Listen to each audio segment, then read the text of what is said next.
Selamat datang di pesawat, ini adalah Kapten Anda, dan saya memiliki beberapa informasi tentang penerbangan kita hari ini.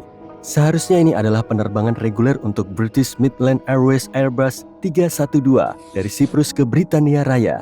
Itu semua terjadi pada tanggal 26 Mei 2003. Hal terakhir yang diharapkan oleh 213 penumpang dan 8 awak pesawat adalah badai hujan es yang menyerang pesawat mereka. Namun hal itu terjadi ketika mereka mendekati Manchester, Inggris. Cuaca menjadi sangat buruk, dengan hujan es yang sangat besar dan bongkahan es di udara. Penumpang yang memilih untuk tidak mengenakan sabuk pengaman terlempar dari tempat duduk mereka. Pesawat jatuh dan mulai bergetar. Ada kepanikan di dalam pesawat.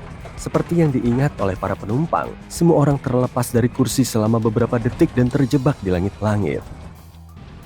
Pilot yang telah berpengalaman terbang selama 20 tahun ini belum pernah mengalami situasi serupa sebelumnya, namun dia melakukan segalanya untuk menyelamatkan pesawat dan para penumpang. Mereka mendarat di Bandara Manchester dengan penundaan selama 30 menit. Semua orang di dalam pesawat sangat senang dan berterima kasih kepada para kru. Mereka semua selamat tanpa cedera yang berarti. Petugas bandara memeriksa pesawat setelah mendarat. Ternyata hujan es telah merusak hidung dan kaca depan Airbus. Tetapi semua sistem internal baik-baik saja. Beberapa tahun kemudian, pada Oktober 2022, kisah serupa terjadi pada penerbangan LATAM Airlines Paraguay. Pesawat tersebut membawa 48 penumpang dari Santiago de Chile ke Asunción ketika badai hujan es besar mengganggu rencana penerbangan. Para penumpang berbagi video dari kabin dan terlihat seperti set film horor. Pesawat berguncang hebat dan petir menyambar-nyambar di luar. Untungnya tidak ada yang terluka dan pesawat berhasil melakukan pendaratan darurat di Brasil. Sama seperti kisah penerbangan Airbus Inggris, hujan es yang parah meninggalkan lubang menganga di hidung pesawat dan menghancurkan kaca depan pesawat. Jadi hujan es jelas sangat berbahaya bagi pesawat. Ketika hujan es memecahkan kaca depan pesawat, pilot harus menghadapi hujan dan angin yang sangat kencang. Hujan es merusak tepi depan sayap dan ekor, yang berarti mengurangi daya angkat dan membuat pesawat menjadi tidak aerodinamis. Itulah mengapa pesawat harus terbang lebih cepat dari biasanya untuk tetap mengudara. Dalam situasi ekstrim, hujan es bahkan dapat membuat mesin terbakar atau sangat mengganggu sistem pesawat dan membahayakan keselamatan penerbangan. Fenomena alam lain yang tidak disukai pesawat adalah badai petir. Lepas landas dan mendarat sudah menjadi bagian paling berbahaya dalam penerbangan, bahkan dalam kondisi normal. Dan badai petir membuatnya jauh lebih berisiko. Ledakan mikro yang dibawa oleh badai petir dapat membuat pilot kehilangan kendali atas pesawat. Jika badai menangkap pesawat di udara, keadaannya tidak terlalu buruk. Pesawat modern dirancang untuk tahan terhadap kondisi cuaca buruk. Pilot juga dapat naik ke ketinggian yang aman di atas badai atau terbang mengelilinginya. Mendarat atau tidak mendarat langsung di tengah badai petir tergantung pada seberapa parah badai tersebut.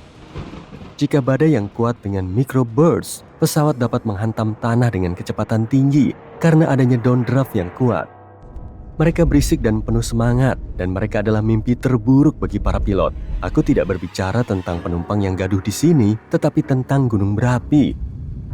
Pada tanggal 24 Juni 1982, British Airways penerbangan 9 sedang dalam perjalanan dari London Heathrow ke Auckland dengan 5 perhentian dalam perjalanan: Mumbai, Chennai, Kuala Lumpur, Perth, dan Melbourne. Pesawat Boeing 747 yang melakukan penerbangan tersebut berhasil mencapai Kuala Lumpur dengan lancar. Sebagian besar penumpang kelelahan pada saat itu setelah melakukan perjalanan. Namun para kru pesawat masih segar dan penuh energi karena mereka baru saja mendarat di Kuala Lumpur. Kondisi penerbangan sangat sempurna dan semuanya menjanjikan penerbangan selama 5 jam yang lancar. Setelah pesawat mencapai ketinggian jelajahnya, para kru pesawat melihat asap aneh yang keluar dari ventilasi di lantai pesawat. Kemudian para pilot melihat fenomena api San Elmo yang sangat kuat tepat di kaca depan pesawat. Biasanya ini adalah pelepasan listrik statis yang tidak berbahaya pada permukaan logam. Dan pesawat serta kapal mengalaminya secara teratur. Namun radar cuaca tidak menunjukkan adanya awan petir. Mereka menyalakan lampu pendaratan dan melihat awan aneh yang mengelilingi pesawat. Mereka memutuskan untuk tetap melanjutkan penerbangan, tetapi asapnya kini sampai ke kabin penumpang. Asap itu semakin tebal dan berbau seperti belerang. Dan kemudian, beberapa penumpang yang duduk di kursi dekat jendela menyadari bahwa mesin pesawat berwarna biru terang dengan beberapa lampu yang bersinar melalui bilah kipas. Suhu di dalam pesawat meningkat. Kemudian, mesin pesawat terbakar satu persatu dalam hitungan menit. Pesawat mulai meluncur. Pilot memutuskan untuk mendaratkan pesawat di perairan Samudra Hindia karena mereka tahu bahwa mereka tidak akan bisa melintasi pegunungan tinggi di pesisir pantai Jawa dan mendarat di sana. Kapten menginformasikan kepada para penumpang tentang apa yang sedang terjadi. Mereka tetap tenang meskipun mendengar berita yang memilukan itu. Mendarat di atas air seperti ini akan sangat berisiko. Namun tiba-tiba mesin pesawat kembali hidup, satu demi satu. Pilot berhasil kembali ke ketinggian penerbangan normal, tetapi salah satu mesin kembali mati dan kru memutuskan untuk mendarat di bandara terdekat. Ketika mereka mendekatinya, para pilot tidak dapat melihat apapun karena kaca depan pesawat tampak seperti telah dihujani pasir. Peralatan pendaratan gagal dan mereka harus mendaratkan pesawat secara manual. Terlepas dari semua itu, semuanya berjalan dengan baik dan semua orang di dalam pesawat selamat. Belakangan diketahui ternyata mereka harus melalui cobaan berat ini karena mereka terbang ke dalam awan abu vulkanik yang tersisa setelah letusan Gunung Galunggung.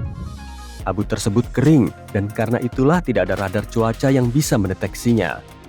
Awan abu ini menyumbat mesin dan mengikis kaca depan. Saat abu memasuki ruang bakar, abu meleleh dan menempel di bagian dalamnya. Dan begitulah cara mesin mati. Ketika pesawat meninggalkan awan abu, mesin menjadi dingin. Abu cair menjadi padat, pecah, dan pilot berhasil menyalakannya kembali. Kisah ini adalah bukti yang bagus tentang bagaimana awan abu vulkanik adalah bahaya besar bagi penerbangan. Pilot harus menghindarinya dengan segala cara karena awan tersebut yang sulit dibedakan dengan awan biasa, mengurangi jarak pandang, merusak kontrol penerbangan, dan menyebabkan mesin jet mati. Pesawat terkadang ditunda atau bahkan dibatalkan jika cuaca di luar terlalu dingin. Jika cuaca dingin disertai badai salju, kontrol penerbangan mungkin akan memerintahkan pesawat untuk tetap berada di darat dan menunggu hingga badai salju mereda. Es di landasan pacu juga tidak baik. Roda pendaratan pesawat tidak seperti roda mobil, dan kamu tidak dapat memasang stud pada roda tersebut untuk menghindari slip. Ditambah lagi, pesawat perlu mengembangkan kecepatan di darat yang jauh lebih tinggi daripada di jalan biasa agar berhasil lepas landas. Jika landasan pacu licin karena es, pesawat bisa tergelincir dengan mudah.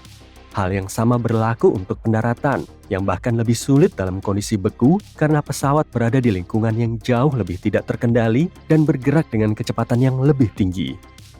Pada tahun 2015, sebuah penerbangan Delta Airlines mendarat di Bandara LaGuardia, New York saat terjadi badai salju dan berbelok di luar kendali. Landasan pacu 13 bandara ini cukup sulit bagi pilot bahkan dalam cuaca yang baik karena sebagian landasan pacu ini membentang di atas air. Untungnya pesawat tergelincir dari landasan pacu yang licin itu berhenti beberapa saat sebelum berakhir di teluk. Tidak ada seorang pun di dalam pesawat yang terluka parah. Kondisi cuaca yang membeku juga dapat menyebabkan embun beku dan lapisan es menumpuk di pesawat. Bahkan lapisan es tipis di atas sayap pesawat dapat mengacaukan desainnya yang halus dan merusak daya angkat. Namun, pesawat dapat dihilangkan esnya. Staf bandara biasanya menyemprotnya dengan larutan khusus yang tidak membiarkan es menumpuk di kulit pesawat. Bahan bakar jet dan peralatan yang memompanya juga dapat membeku jika suhunya terlalu rendah. Bahan bakar membeku pada suhu minus 40 derajat Celcius. Tetapi hal itu hanya dapat terjadi di darat sebelum lepas landas. Pada ketinggian jelajah, suhu bisa turun serendah minus 57 derajat Celcius. Tetapi karena cairan tersebut berada di dalam pesawat dan terus terbakar, suhu di sana jauh lebih hangat. Namun di darat, tidak ada yang dapat menghentikan bahan bakar berubah menjadi es. Jika itu terjadi, tentu saja pesawat tidak akan bisa terbang kemana-mana.